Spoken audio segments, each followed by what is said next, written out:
Son, and the Holy Spirit. Amen. While I was still at the seminary with Joshua, we watched a documentary film about kids in jail, and it was filmed by one of our own seminarians. And on the surface, these kids seemed to be normal in the friendships and bonds that they created in this prison. But on the other hand, we saw how deeply rooted their problems were in their broken family upbringing, where dysfunctional behavior was the norm. They felt at home in a world of broken promises, hatred, and violence, which doesn't excuse their behavior, but helps us to understand why they committed some of these heinous crimes of violence and murder. They long to love and to be loved, but they just don't know how, because they were not taught these important lessons in the mistakes in love in their family. There was one particular girl in the film who thought that normal life was, in a sense, an impossible dream, and it seemed only to be a life of despair, knowing that she would fall again. The struggle in the hearts of these juveniles is also, in a sense, the struggle in the heart of every Christian towards true love. We know that we're made for communion in sharing the life of God and the life of others, in loving them according to the truth about God and the truth about ourselves. But we struggle because the world continues to try to inundate us with seductive messages of false, distorted forms of love that emphasizes the individual over the good of the other. It's all about my freedom, my truth, my pleasures, my life. We know from our faith that we were made for more than this. We always find ourselves imprisoned by our selfish desires. In other words, we struggle with finding true love because we cling too much to the flesh, to the worldly forms of love, and never seem to rise above our selfishness. Every liturgical year offers us an opportunity to die with Christ in our self-centeredness in order to rise and more with Him in renewed life of grace. We've contemplated Christ's redemptive love for us during Holy Week, and hopefully are in some way risen with Him, living in His presence this Easter. Last Sunday, the Church taught us that it's fitting that Christ not come back in His bodily presence on earth, because He already did so. And so, He wants us to prepare to join ourselves with the apostles for our Lord's ascension, to lift up our minds and hearts to things above, where Christ is seated at the right hand of the Father, in faith, hope, and charity. On this fourth Sunday after Easter, the Church shows us that ascending to Christ into heaven will prepare us to pray and receive the Holy Spirit at the end of this Easter season on Pentecost Sunday, that we be on fire with divine truth and love, to be deeply united with Christ and with each other in the Holy Spirit.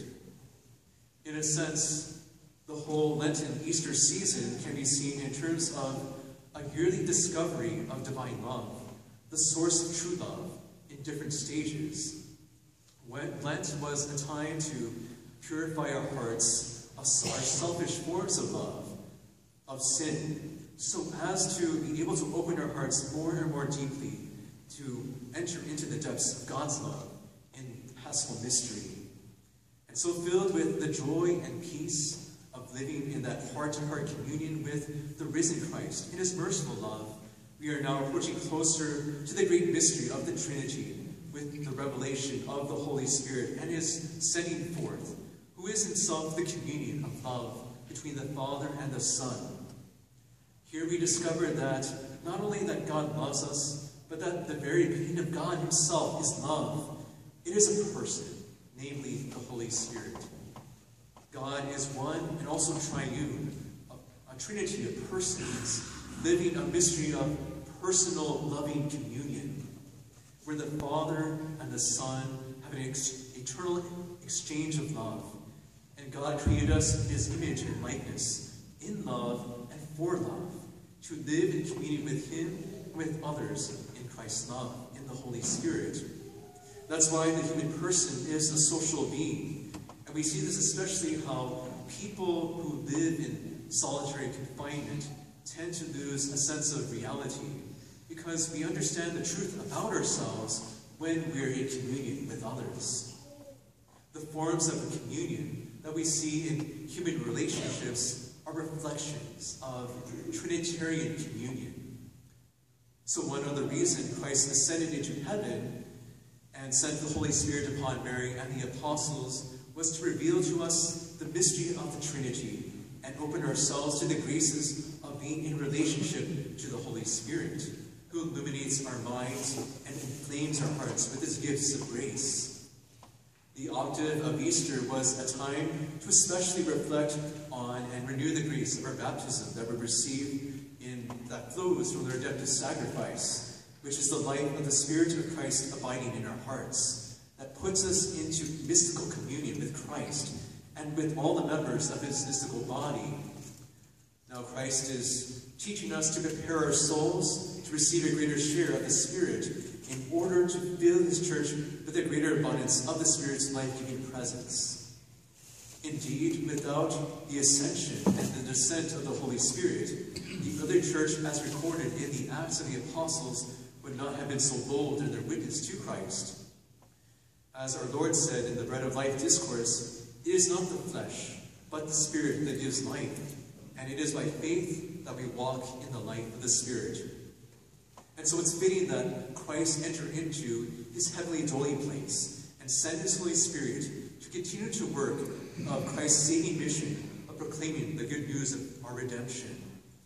And it is in living in communion with the Holy Spirit, in praying to him, that he can help us to radiate Christ's love and the truth that God is love. The Holy Spirit will teach us the truths of faith that we were taught in our catechism, but in a way that we know them intimately, in penetrating these truths, and be transformed by them by the power of the Spirit.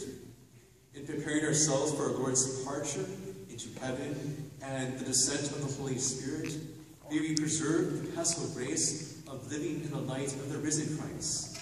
Let's do so in continual detachment from all that's sinful and worldly, especially from our self-centeredness, and by continuing to fix our minds and hearts on Christ in sharing his heavenly life.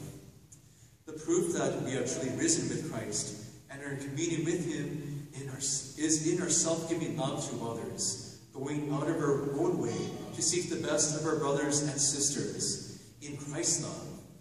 In this way, we know that the Spirit of Christ abides in us and we in him.